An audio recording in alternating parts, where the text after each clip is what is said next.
Wow, it's hard to believe again. We're here and doing Bible study, but a non-traditional way. And what we're doing on these Bible studies are having people to come in who have applied the word. It's one thing to know the word, it's another thing to apply the word. And that's what these non-traditional Bible studies about. We're so blessed to have our own Nyasia Faison. And Nyasia, how you doing? I'm good. How are you? Man, we're delighted to have you with us tonight. So let's get started. Okay. How long have you been at the church? How long have you been at Juniper? I've been at Juniper since April of 2019. April of 2019. How did that happen? That happened.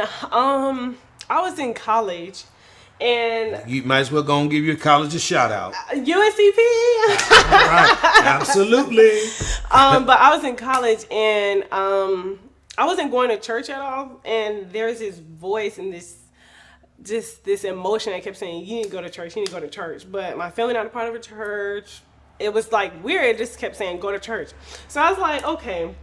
So I had a friend. I said, "What church do you go to?" He told me, and then I was like, "Okay, well, I'll go." It was Easter, I think, and so I was like, "I'll go with you or whatever." But then he never called me, texted me, told me the time or anything. So I'm like, Then the following weekend, I had another friend, and his grandmother went to this church, and I was like, okay, because I planned on really like looking around and then seeing which one I would like. But I ended up staying because when I did go to Juniper for the first time, I was just really captivated. Oh, wow. Yeah, so I just stayed ever since then. So you've been here ever since? Yeah, I haven't Wow. went and searched for anything like that. Wow. Well, we've been blessed by that because of the talents, because we believe at Juniper, everybody is somebody. We want to use all the talents. Now, at UNCP, what was your major at UNCP? Yes, my major was art, and the focus was studio track. So you're doing like all types of art, not just painting or drawing. You're doing printmaking, you're doing digital, just all kinds of art, all forms of art. They wanted you to be diverse, so yeah. And I think if I remember correctly, you were still coming here on the weekend. Spend a week at UNCP, come home and work. Yes, I had 3 jobs, and I went to school, and then I would come here every weekend.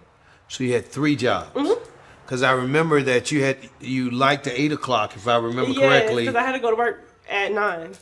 So they were okay with me being. So you had to go. We had to do the hour of power, get you in and get you out, and go to work. Yes, and I would be there until 4, and then after I got off work, I would my mom would make dinner. I would relax a little bit, then I have to drive an hour and a half back to Pembroke, and then go to my 8 a.m. and then do it all over again. Wow. Yeah. So really, for you, when you looked at school, you understood that you had to do your part, and your part was not only just going to school, but it's also helped supporting yourself also. Yes, so it wasn't just because some kids, they do get to go to college and just focus on that.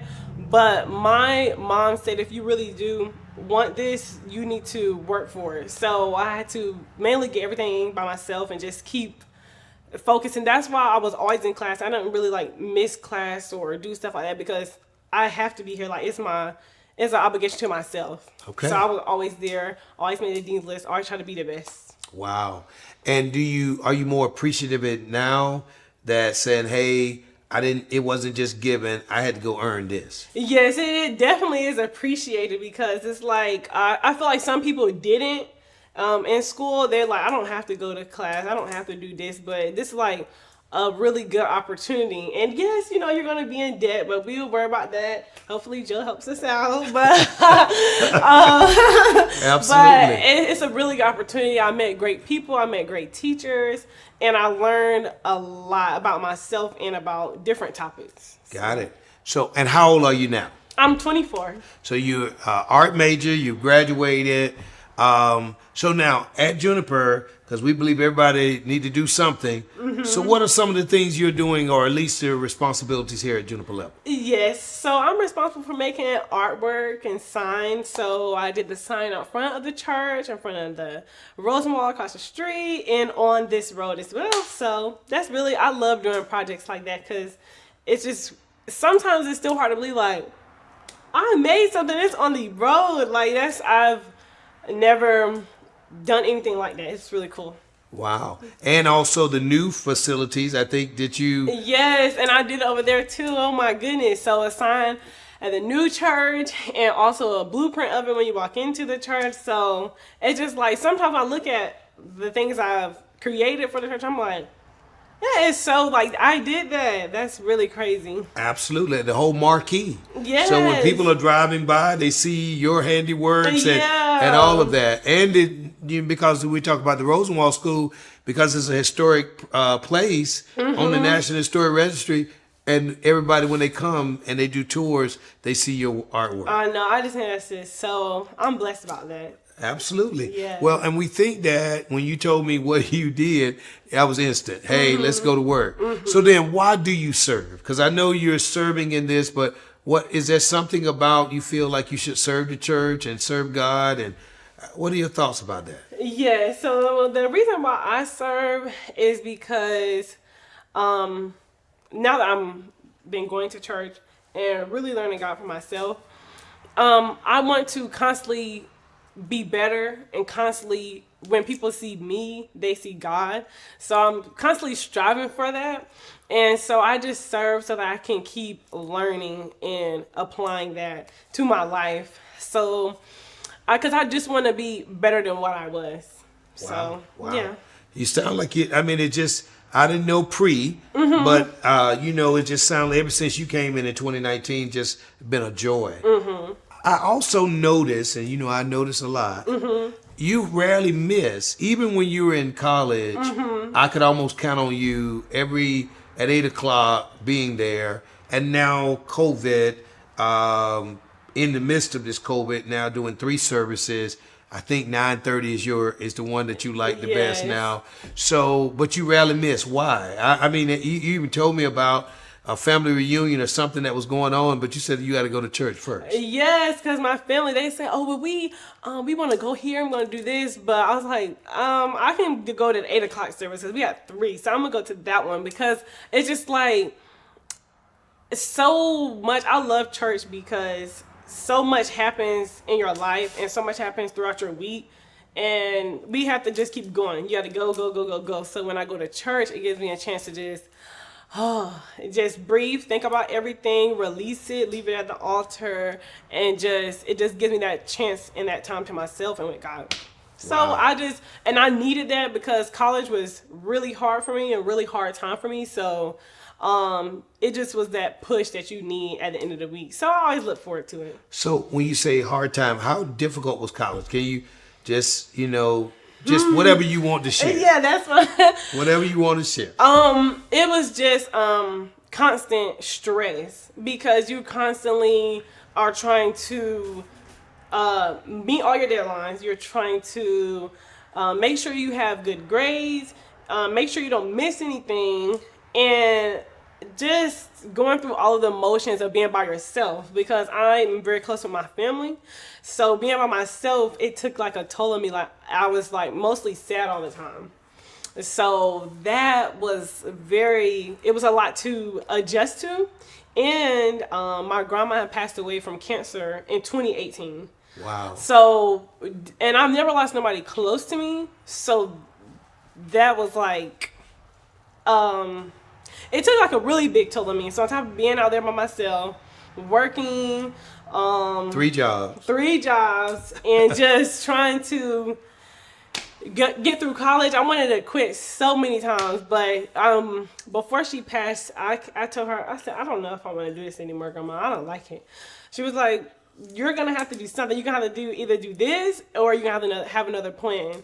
So she always wanted me to just be true to myself, but she never told me to go one way or another. She was just like, if that's what you felt like doing, then do that. But I didn't have another plan, so I listened to her and I just finished it out. And are you happy that you did that? Yes, I am. Because when I was in college, I'm like, if I quit right now, you don't get half a degree. Right. You don't get a little bit. You're going to have debt and no degree. Like, right. You just got to. But it was hard, but I couldn't have did it without God. But it was definitely hard.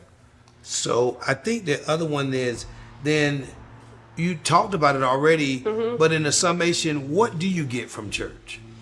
Oh, from church, I like church because being in a space where everybody feels the same way about you, I mean, how you feel about God, is like really nice to be in that environment.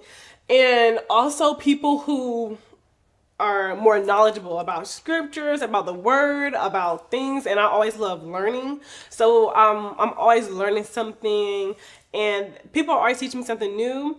And once you said, don't just speak to people that you know, say something to somebody that you don't know. And I'm like, okay. So now when I go to church, I try to say good morning or try to say something to somebody I don't really speak to. And now I'm talking to like all types of people. It's nice. Absolutely. And as we steadily are growing, sometimes I don't even know all the people that are there, but we go from there.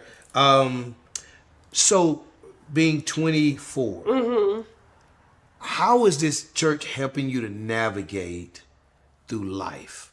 Because I don't know what a 24, I remember being 24. I do remember being 24. Ooh, yeah, I remember 24. So how is church helping you to navigate through what a 24-year-old is going through today? Yeah. I think church has helped me navigate through life because it's teaching me to go day by day, week by week, and every week I try to listen to all of your points and your sub points and then apply them to my life. And so then it kind of helps me reset and refocus, because throughout the week it's easy for me to just get flustered or down. And because like since I have my own apartment, it's like sometimes money can get kind of tight, and just everything right now is just so expensive. So everything can get pretty stressful, but it just helps me align myself and get back centered and something to feed on for the week.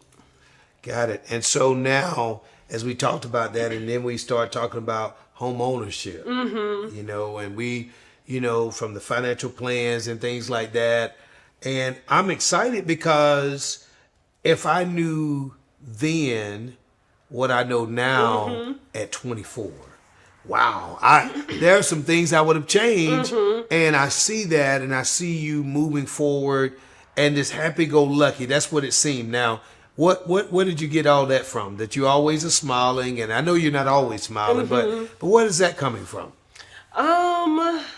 This is my personality to just be laughing and social.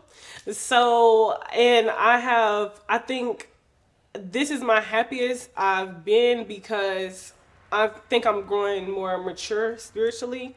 Because when I first came to church, I think that was probably the lowest I've ever been, so I don't really think I was that positive or that happy and things like that. But over time, I saw the change in myself because I didn't know how much my grandma's passing hurt me until I came to church. Wow. I didn't know, like, certain things I went through, I kind of pushed it back in my mind, but church teaches me to think about it, dig deep, because you say just look back over your life, and when I do, I'm like, I went through that and I never really dealt with that or thought about it. So I'm just grateful for what I've been through, because I used to be like complaining a lot, and I'm trying to work on that, but complaining so much instead of being grateful, like God rejected that, he didn't let that happen, he didn't let this happen. At the time I wanted it, but now I'm like, thank you that did not happen. So you're happy that God closed some doors? Yes, because if he let me be with the people I wanted to be with and do the things that I wanted to do, it just would have been no. Because what really stuck with me is God's way and not your way. Because I feel like I want to be in control of so many things, so I always want to do things my way. And then the more you let go and just see what God is doing, let him work, I feel like the easier things are. Because when you're in control of everything, you're kind of more heavy. Right. Because there's a lot of stress on that. So even now you have stress, but hey, this is God's plan. Yes, it's so much different now for me. Yes, I just know, because like a lot of things now, I'm like, I don't know how that's going to happen, but I'm just going to give it to God. I'm going to leave it at the altar. That's what I said I'm going to do. And just do what I can throughout the day, throughout the week. And how about working then? So you graduated, and then did you land that job? Oh yes, finally, but that was 3 months ago. Okay. I finally got a job that I wanted. But when I got out of college, I was still working at Chipotle, and I was honestly, I don't really think about this that much, but I was frustrated because I went to school, I went to college, and my main thing was I won't have to work anymore. Once I have my degree, I won't have to work here, and I was still there for a couple of years. So I was kind of like frustrated, but you would say there's a purpose of why you're in a certain place. God is not finished with you at that place. So I'm just trying to not be frustrated. So you were listening to all those sermons? Oh, yes. I took everything. I didn't know if anybody was listening to that. Yes. That he's not going to move you until... No, and he was not playing because I was like, I'm ready to go. And every time I think I have a job opportunities, it just would not work. But then I was finally able to leave there, and I went to a doctor's office. And then I didn't really like the environment there. My spirit was always feeling off in there. So, but I learned things about myself, like to hold my tongue when you say you don't always have to like react to people and stuff like that. Then I left that job, and then I got a work from home job, and now I finally got the job I want. And I love it. I love the environment, and I've been through so many jobs. So all those jobs I did go through, it made me appreciate the job I got now. They're so respectful. They have grace. They let me work through what's happening. They're not so hard on me because they know I'm new and things like that. And not a lot of jobs are like that. Right. So I finally feel like this job that I have is what I had in mind when I left college. But honestly, I probably wasn't ready. Because that's what my next question was. Were you really ready for that you could appreciate this now? I would have been like, yay, but I don't think all the way around I was ready for a job like this because and those other jobs and in school, you have to have discipline. So you have to have discipline because nobody in college tells you, okay, make sure you do your work. Your teachers don't care. They're moving on to the next lesson when you come into class. Right. So you have to gain discipline. So it's like each step is teaching you something. So that's how I'm trying to look at things instead of just be like, why am I going through this? So it's not why me, but why am I going through this? Mm-hmm. And what is it teaching me? And what is teaching me? Mm-hmm. Wow, you're gonna hear that soon. That's gonna be one of those topics I know. You've been through a lot. You talked about your grandmother, but even recently, you had another family. Yes. So over the last 2 or 3 years, it's been at least 2. Yes. Really more than 2. Mm-hmm. So, my grandma, she was like the glue, and she was like, she is so different. She's like a fire. When she comes into a room, you know it's her. Right. And what my grandma always taught me is she always heard her praying. She would go to the bathroom, close the door, you hear her praying, she thanking God. She would go to church by herself. She was always talking about God, always had her Bible out. So she really, because I always wonder, how is she going to church with no family? Like nobody's going with her. And you can just tell that was her mission. That was her goal. It doesn't matter who is with her or who's not. She just wanted to serve. So I really love that about her. And then her husband just recently passed. So that kind of hurt because like, okay, my family keep getting smaller. And then last year I lost my great grandpa, which I would go see on top of driving to church weekly. I would go to Oxford and see him. So that's about an hour. Wow. And I would go see him and my great grandmother, but he just passed last year in March. He was 96. So it's just, wow. Yes. So, and he loved church. I'm saying service didn't start at 8. He there at 6 a.m. He's getting ready at 6 a.m. Right. He's just ready, but he loved it too. So the people that I looked up to and just my background is people in church. So, my great, that was my grandma's aunt who said she loved your sermon at the funeral. She go to church every Sunday too. So wow.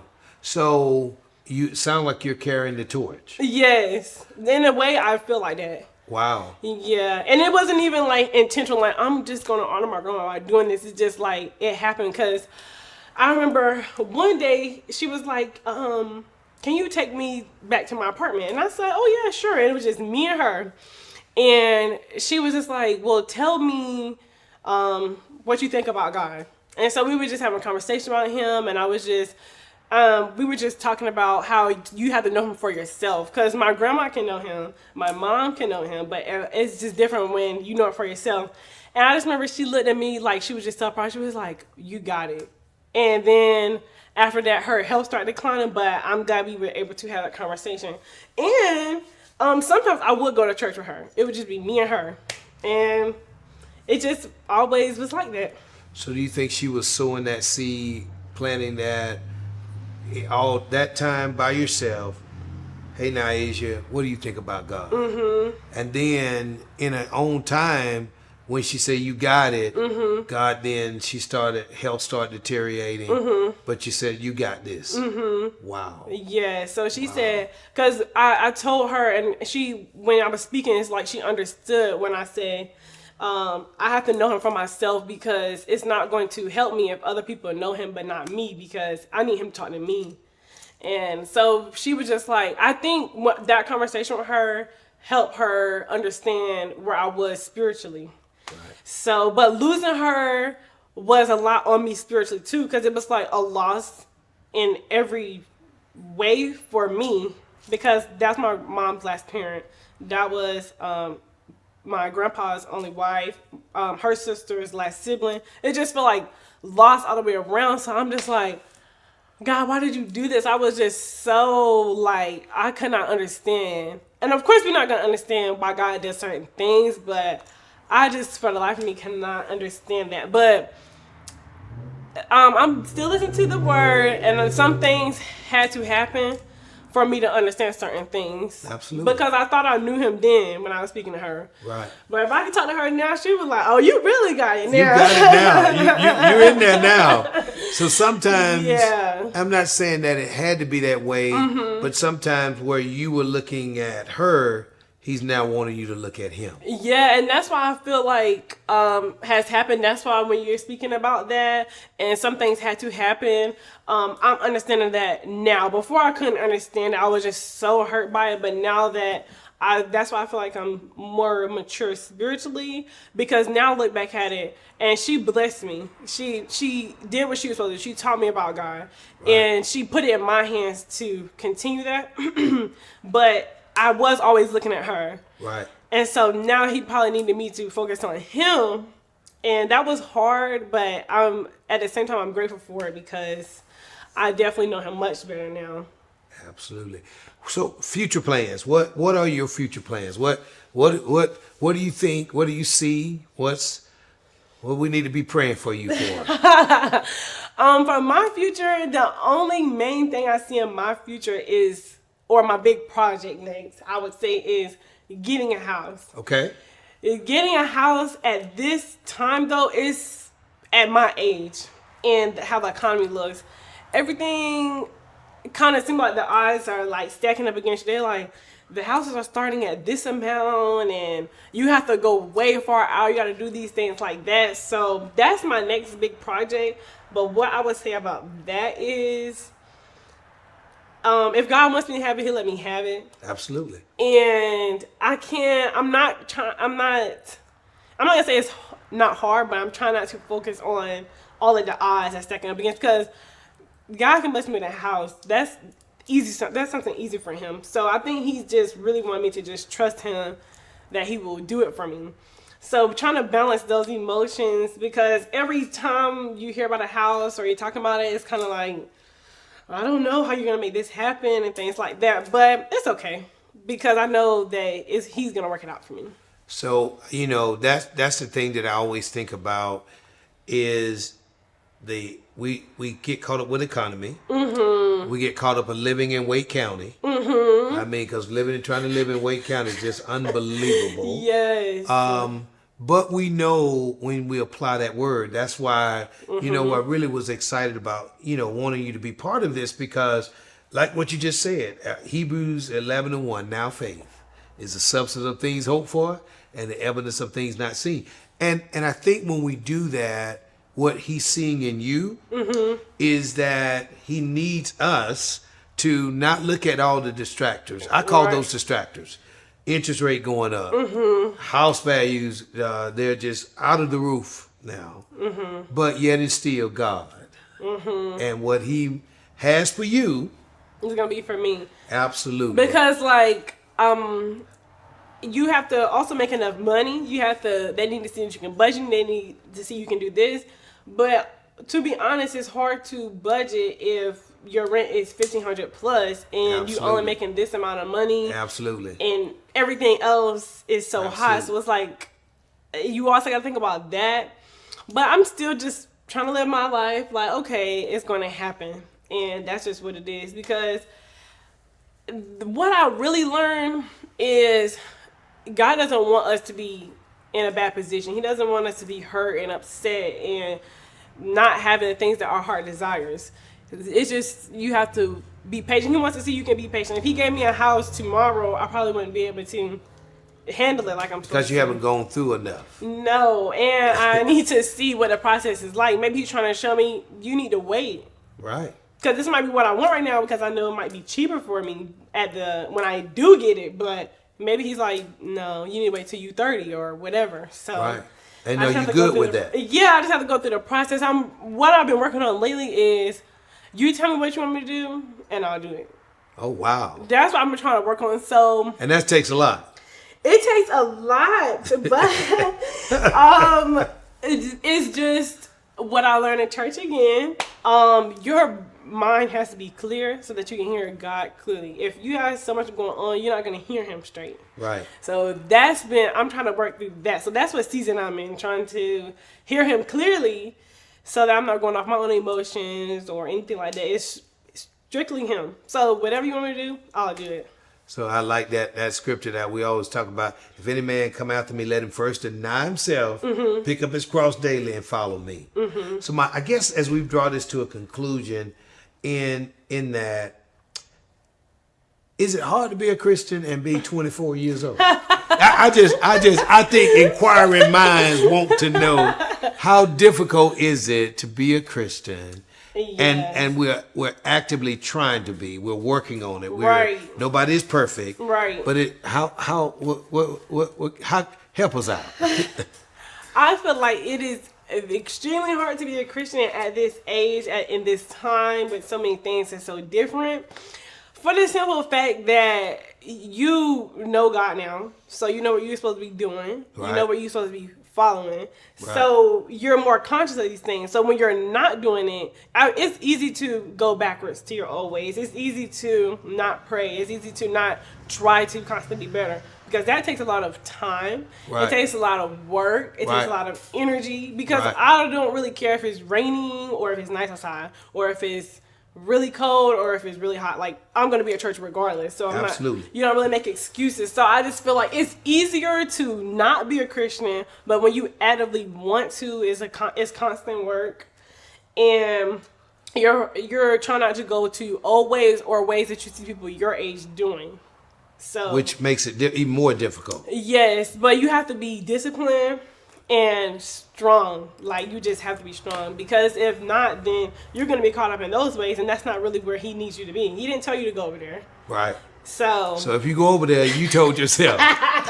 He didn't say go over there, Nyasia. No, he did not. Or he didn't say go be with that person or go to this. You wanted to do that. So I feel like it's hard to be a Christian, but it's rewarding.